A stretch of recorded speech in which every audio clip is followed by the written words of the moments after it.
Well, welcome to Chapter 2 of Liberace's own book, The Wonderful Private World of Liberace. Chapter 2 is entitled The Showplace of the Nation. In the golden days of vaudeville, the dream of every performer was to headline at the Palace Theatre in New York. Nowadays, everybody wants to play Radio City Music Hall. In New York, the theatre that's known as the showplace of the nation. My first engagement there was the culmination of 4 years of discussions that started in 1980, when the Rockettes were featured in one of my Las Vegas shows. My stage managers and agents were all against Radio City. They had indeed a dozen good arguments why I shouldn't do it. Play Long Island, they said. That's like New York, and you won't be taking any chances. Do you realise there are 6,000 seats in that place? What if you only do half a house? It'll hurt you, career-wise. Stay in the hinterlands. Stay out of the big cities. You know the New York press. If they don't like you, they'll murder you. Those were the chances I was going to have to take. They were either going to love me or hate me, but that was the story of my life. You can't stand still. No matter how successful you are, it's fleeting unless you do something to sustain it. My good friend Barbara Streisand once put it just right. You never stop auditioning.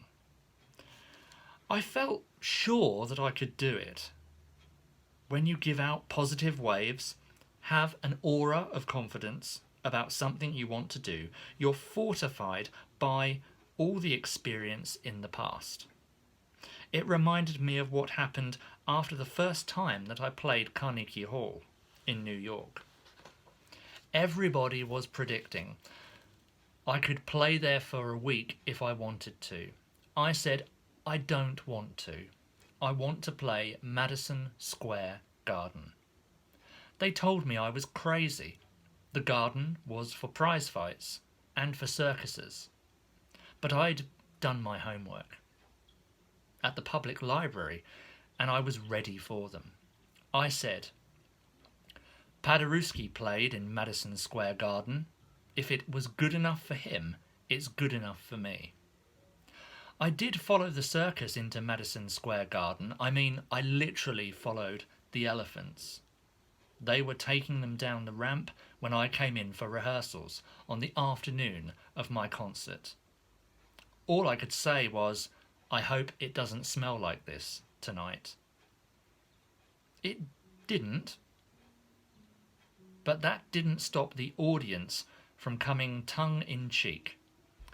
Were they kidding? Trying to fill Madison Square Garden with a piano player? We did.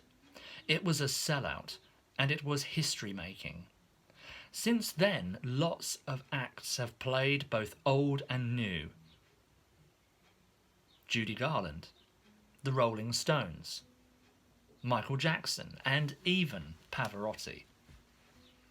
The first Radio City date in 1984 was over 30 years after the Garden and almost 30 years after my last New York appearance. The engagement set a box office and attendance record for the first 6 months of 1984. Nobody had ever played for 21 consecutive performances before.